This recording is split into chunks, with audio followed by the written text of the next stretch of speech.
La violencia de género desencadena en las víctimas graves consecuencias en su salud integral, tanto física como psicológica. Más allá de las agresiones visibles, puede generar cuadros de depresión, estrés postraumático, ansiedad, insomnio, trastornos alimentarios e incluso intentos de suicidio. En la terminología jurídica, estos daños directos constituyen lo que se conoce como victimización primaria. Sin embargo, el calvario para las mujeres no termina ahí. Al buscar ayuda, muchas enfrentan lo que se denomina victimización secundaria, un proceso mediante el cual la sociedad, incluyendo aquellas autoridades que deberían protegerlas, cuestiona su relato, minimiza su experiencia y las expone a nuevos traumas. Así, las víctimas son victimizadas por segunda vez. Ello nos coloca frente a la revictimización, un fenómeno social profundamente arraigado en el imaginario patriarcal que perpetúa mitos y con alarmante frecuencia normaliza las violencias machistas. En este episodio analizamos las múltiples dimensiones de esta revictimización, sus formas de manifestarse, los ámbitos donde opera y las estrategias para prevenirla.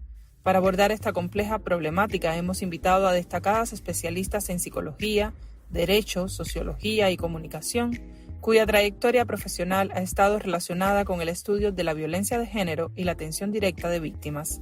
Yo soy Lisandra Fariñas y estos son unos minutos de audio para alzar la voz contra las violencias machistas.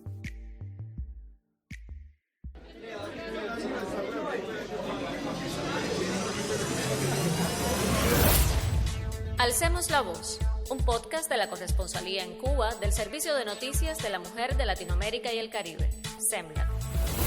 Te proponemos encontrarnos el día 25 de cada mes para hablar sobre la violencia desde miradas diversas. Daremos voz a activistas y expertos, a personas con experiencia de vida y testimonios relevantes. Y claro, tus opiniones también serán importantes.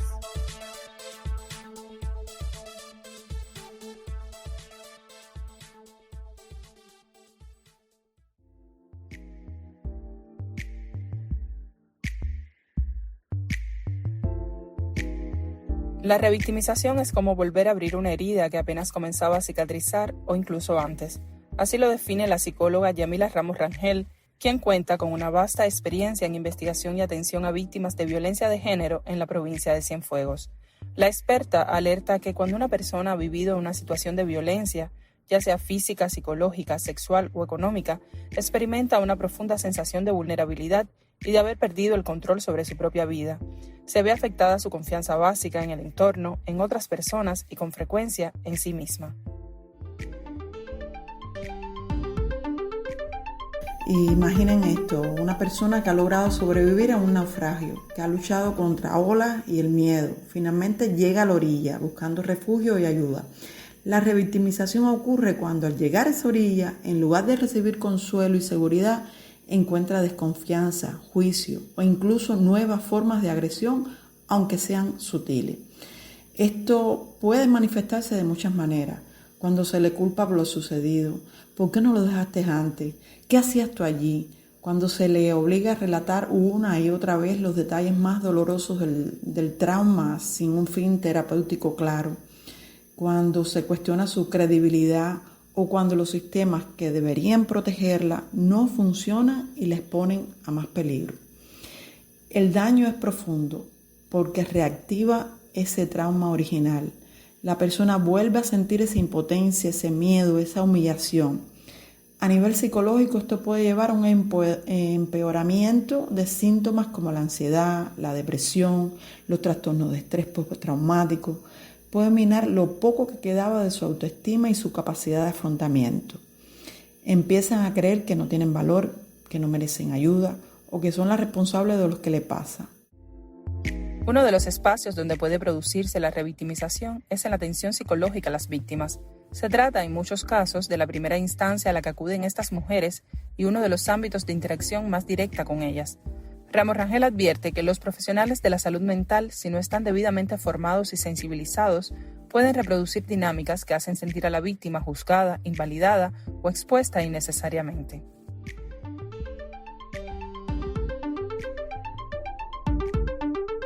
Una de las más comunes es la que le llamo el cuestionamiento de la credibilidad. Cuando una víctima llega a nuestra consulta y, por ejemplo, empezamos a preguntar con un tono de duda y buscar inconsistencia en su relato o poner el foco en sus decisiones en lugar de en la responsabilidad en el agresor. Preguntas como ¿y por qué no denunciaste antes? ¿Y estás segura de que fue así? Pueden invalidar completamente su experiencia. Otra práctica muy sutil pero profundamente dañina es la medicalización descontextualizada. Si bien la violencia de género deja secuelas psicológicas que requieren atención, no podemos reducir a la persona a un mero diagnóstico. Cuando el foco se pone solo en etiquetar un trastorno sin comprender la violencia que lo provocó, deshumanizamos. Por ejemplo, si llega una mujer que sufre ansiedad tras años de abuso y nuestra única respuesta es, en el caso de los facultativos que lo pueden hacer, prescribir medicación o decir es muy sensible sin abordar cómo la violencia erosionó su bienestar, estamos cometiendo un gran error. Esto la desempodera, la hace sentir que su malestar es una falla personal, no una reacción legítima a la agresión. Lejos de ayudar, la patologización la ancla en el rol de paciente pasiva, negándole la posibilidad de reconocerse como sobreviviente, fuerte, activa en su propia sanación. También es revictimizarse la insensibilidad al trauma. Esto significa, por ejemplo, al insistir en que la persona relate detalles gráficos del evento traumático sin preparación adecuada, sin contención, sin ofrecerle herramientas para esta contención, o cuando el objetivo principal parece ser satisfacer la curiosidad del profesional en lugar de acompañar a la persona en su proceso. Cada relato forzado o innecesario puede ser una nueva agresión psicológica. Finalmente está el omitir la perspectiva de género, o sea, un enfoque que sea individualista. Si solo nos centramos en los problemas de la víctima, y esto lo digo entre comillas, sin analizar cómo las desigualdades de género, el machismo, las estructuras de poder contribuyeron a esta violencia, estamos negando una parte fundamental de su experiencia y limitando su capacidad de comprender lo que le pasó y de sanar. Es como decirle, el problema eres tú, en lugar de esto te pasó en un contexto de desigualdad que debemos entender. Junto a la atención psicológica, en esta primera línea de interacción con las víctimas de violencia se encuentra la asesoría legal. Para profundizar en este ámbito, contamos con los criterios de la doctora Yamil Cacique Pérez, profesora titular de la Facultad de Derecho de la Universidad de La Habana y abogada de la Organización Nacional de Bufetes Colectivos. Con ella conversamos sobre qué normas jurídicas protegen actualmente a las víctimas de violencias machistas y a qué protocolos y procedimientos específicos tienen derecho estas personas al recurrir a las autoridades.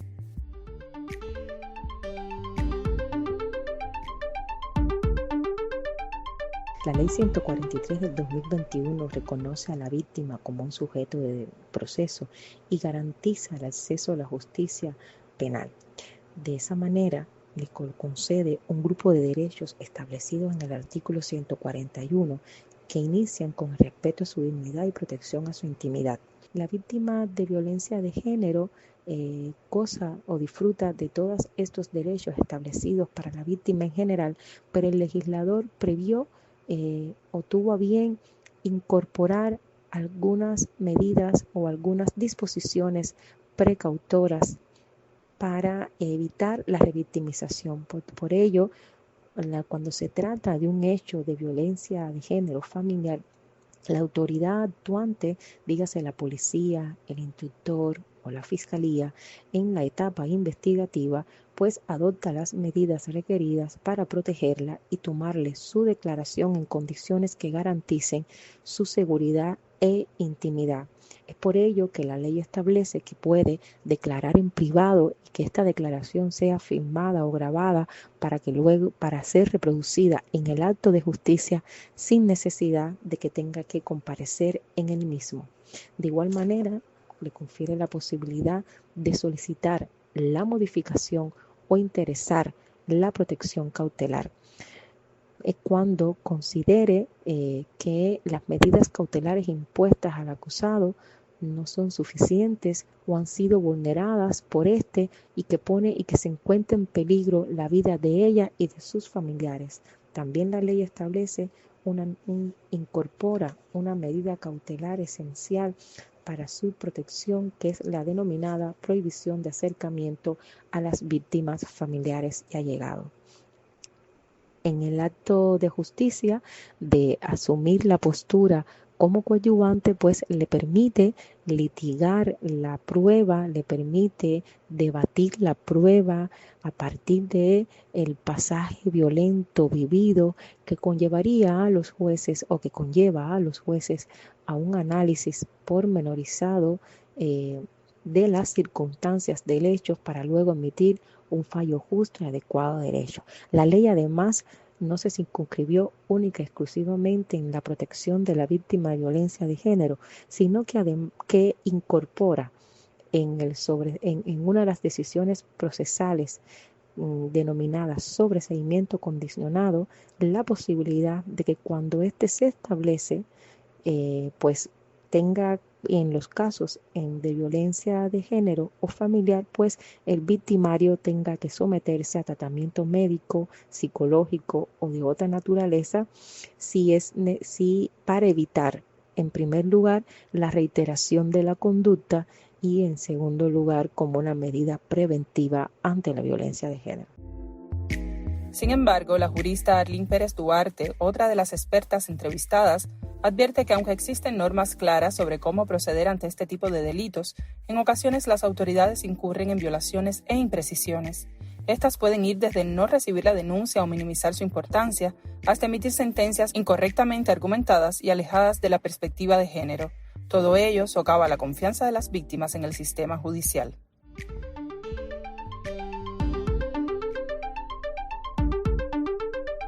Por lo tanto, desde que la persona acude a la unidad de la policía y no se le recibe una denuncia, porque se duda, porque se minimiza lo que ha sucedido, porque aparecen los estereotipos y los mitos de víctimas que pudieron haber provocado por la forma de vestir, por la manera en que se comportaron una agresión sexual, el viejo mito de que entre marido y mujer nadie se debe meter, o que las cosas que suceden en el hogar se quedan en el hogar, o que no son competencia de los tribunales o de los procesos penales, sino de los procesos civiles y familiares. Desde ese minuto que la persona acude a una unidad de la policía buscando una ayuda y un asesoramiento o una respuesta legal, cuando eso no se atiende ni se recibe y se da el adecuado tratamiento, hay ya un primer peldaño a la revictimización.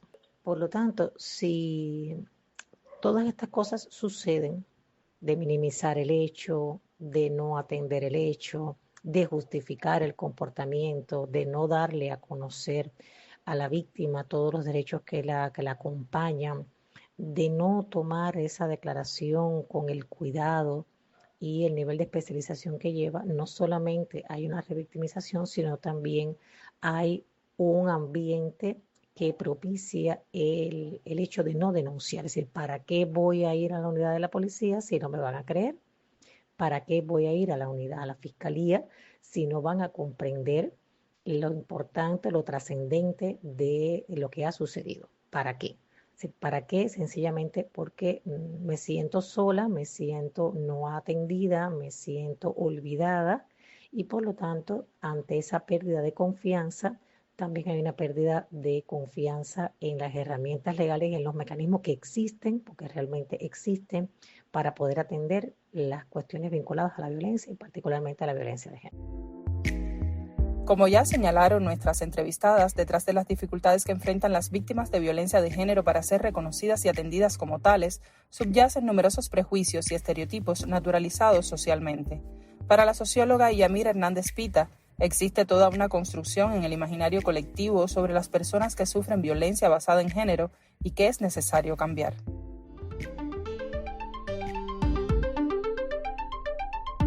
Que es un fenómeno estructural, cultural, complejo, que hasta que no se pueda producir o generar el cambio cultural, pues será difícil también cambiar las subjetividades y los imaginarios en relación a la violencia y en particular a las víctimas que necesitan de acompañamiento. Hay toda una construcción en el imaginario colectivo que las personas que sufren violencia basada en género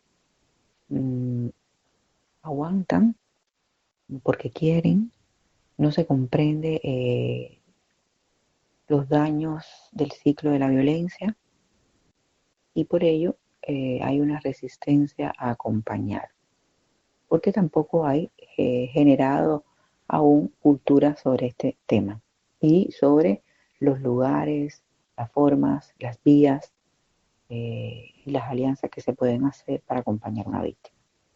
Yo creo que con todas las acciones que se están realizando en la actualidad para la implementación de los servicios integrales, que debe estar acompañada de una estrategia de comunicación, por supuesto, se mejoraría o se ayudaría a poderse implementar las alianzas y las articulaciones y la coordinación que se necesita para proteger y acompañar a la víctima. Tengo esperanzas que en este próximo año podamos tener un monitoreo y una evaluación concreta de cómo estarían funcionando los primeros servicios pilotos y las respuestas, sobre todo a nivel comunitario, que es donde ocurren las violencias y donde mueren estas mujeres y donde asumen los papeles de revictimización de víctima y de revictimización por todas las instituciones que deben operar en la prevención, pero que realmente no realizan prevención y por tanto no acompañan. Y el resultado final es que no solo se revictimizan, que no solo son víctimas, sino que quizás se puedan convertir en victimarias y en muertes.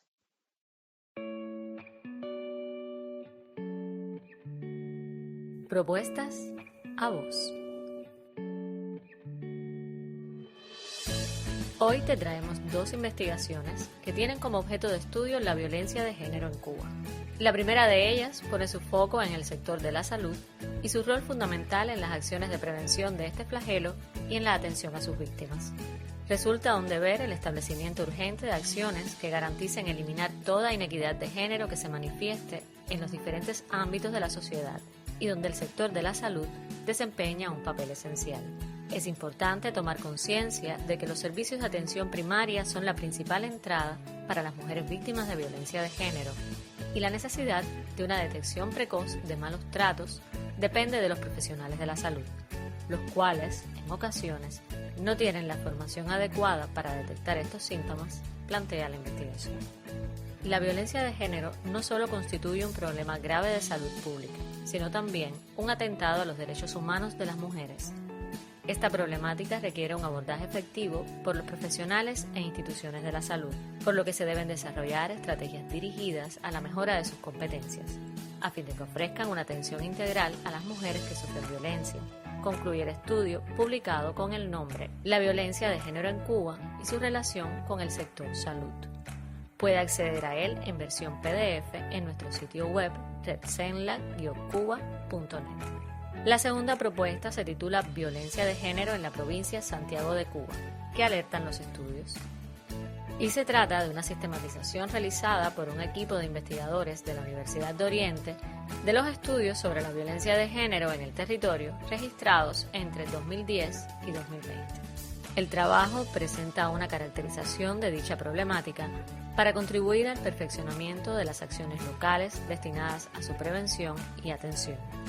En su desarrollo, plantean los autores, se empleó una metodología cualitativa y se asume como unidad de análisis las investigaciones desarrolladas sobre el tema directa y tangencialmente desde la Universidad de Oriente y la Casa de Orientación a la Mujer y a la Familia.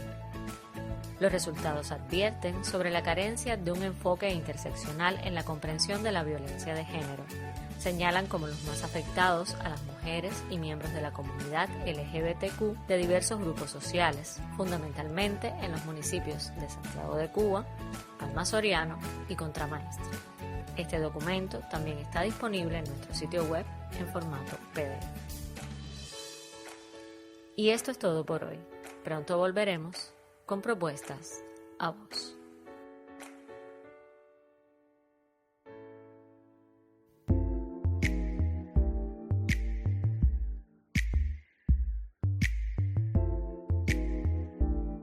Estás en Alcemos la Voz, un podcast de Sembla Cuba donde cada día 25 denunciamos las violencias machistas.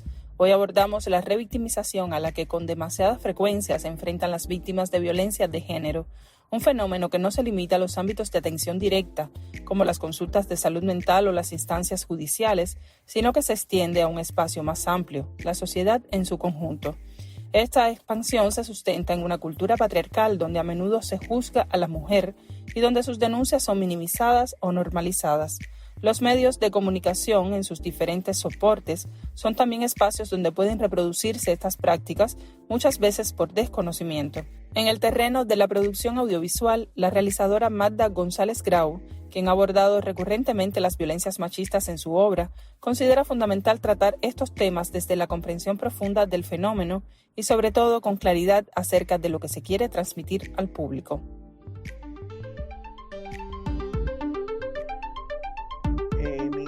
Cuando en muchas producciones se tiende a revictimizar, que logrando el efecto contrario de lo que se quiere, porque estoy segura de que nadie quiere eso, es por ignorancia.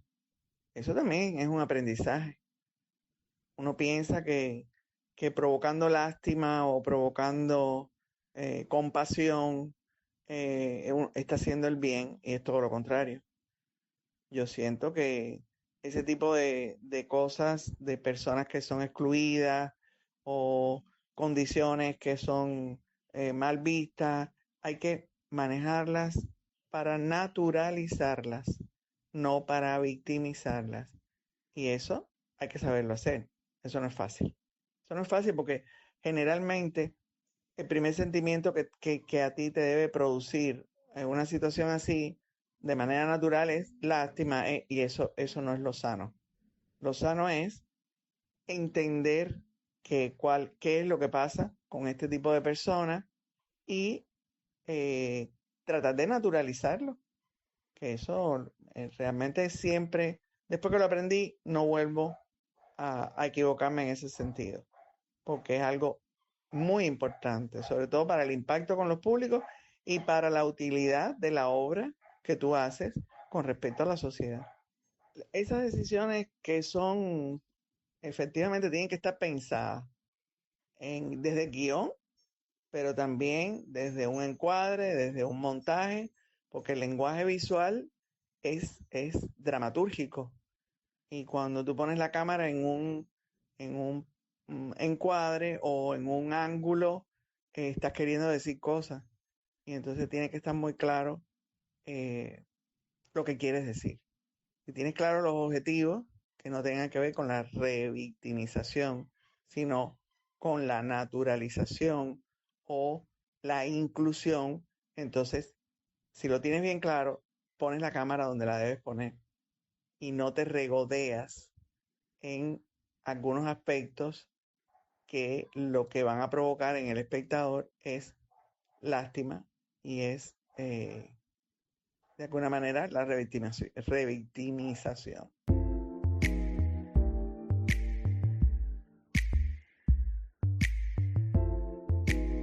En el caso de los medios de prensa, investigaciones como la realizada por Semblad Cuba bajo el título Violencias de Género, Relatos desde los Medios, revelan que la cobertura de las violencias machistas en Cuba es escasa, superficial y en la mayoría de los casos y por lo general asociada a fechas específicas. A esta situación se suma que cuando el tema es abordado no siempre se realiza un tratamiento adecuado de las víctimas.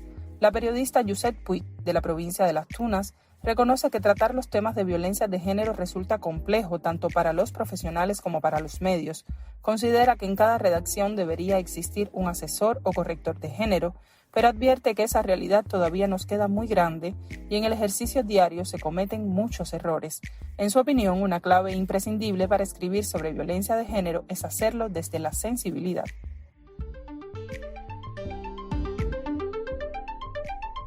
Para lograr tratar adecuadamente los temas de violencia de género y escribir sobre una mujer que está siendo víctima de violencia o que ha sido víctima de violencia, intento que la clave que me guíe en todos estos temas sea la sensibilidad, la empatía y sobre todo la sororidad. Con esas claves emprendes un relato que no pretende juzgar ni reproducir estereotipos, legitimar las relaciones desiguales de poder. Creo que es importante dejar que la mujer cuente su verdad, sin preguntas insidiosas, sin detalle. A veces no hacen falta ni nombres ni fechas. Y es importante también que como reporteros podamos proteger los datos personales, no solo de las víctimas, sino también de los victimarios. Esto es nuestra responsabilidad.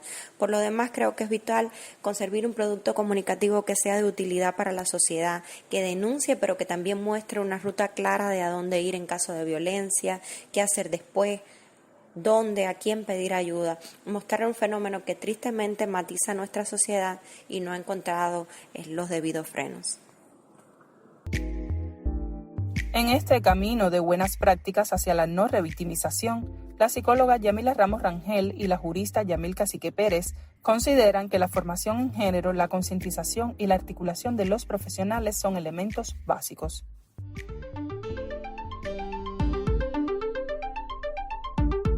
Debemos ser conscientes de nuestros propios sesgos, de nuestros propios prejuicios y estereotipos de género que todos tenemos producto de nuestra socialización.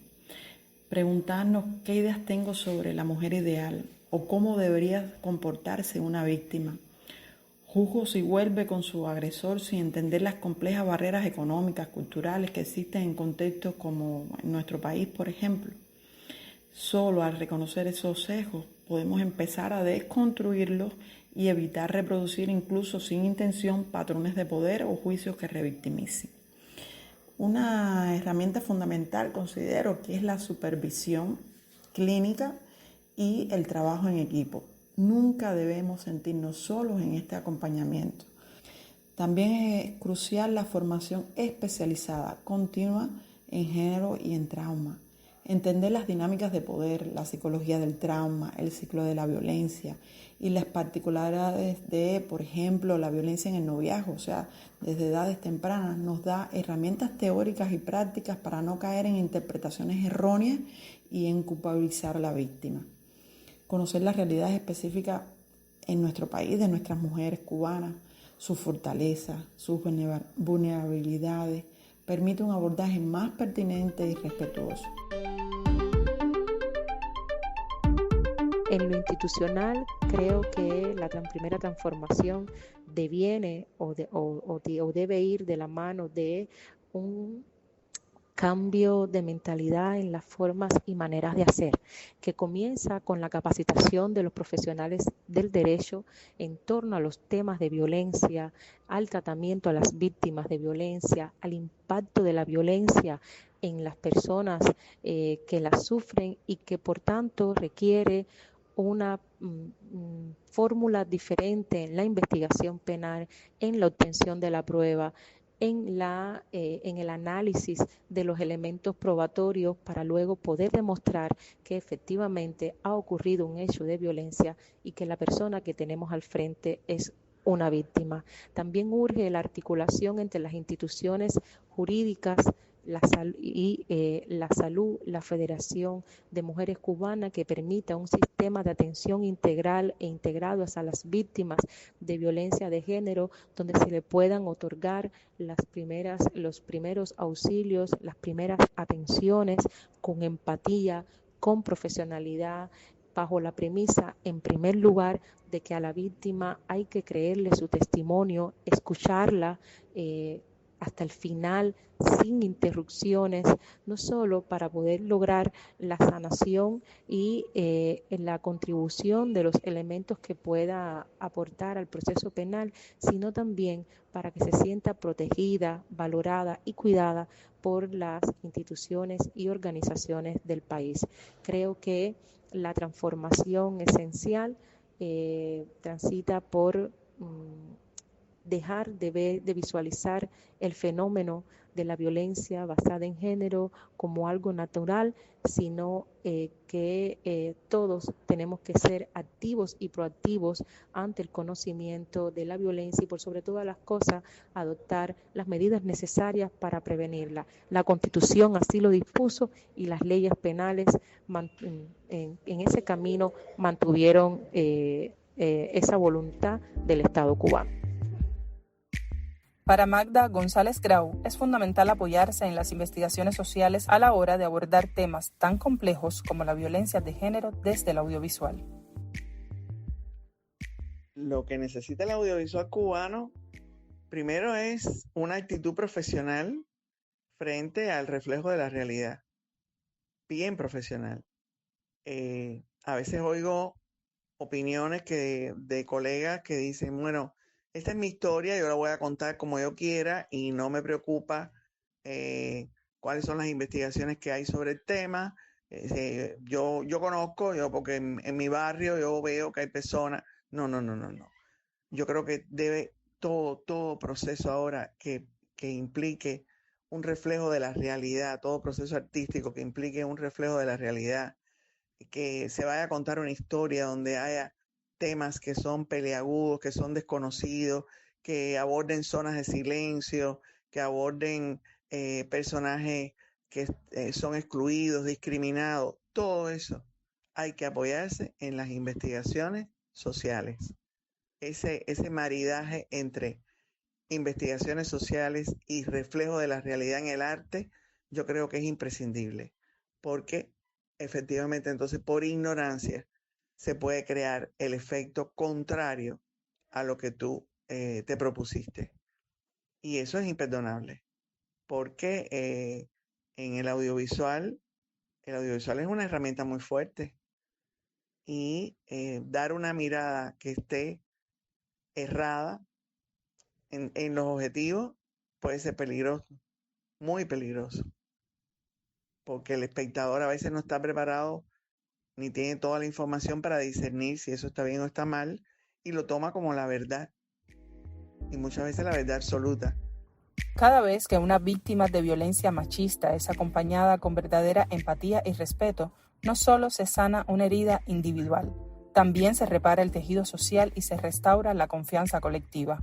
Estamos construyendo así puentes hacia un futuro donde la violencia no tenga cabida, un espacio en el que cada sobreviviente pueda reescribir su historia con dignidad, confianza y autonomía.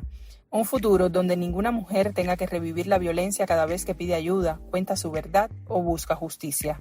Este es nuestro compromiso, alzar la voz, transformar las narrativas y acompañar con responsabilidad. Porque detrás de cada estadística de violencia de género hay una vida y detrás de cada vida el derecho incuestionable a ser tratada con humanidad.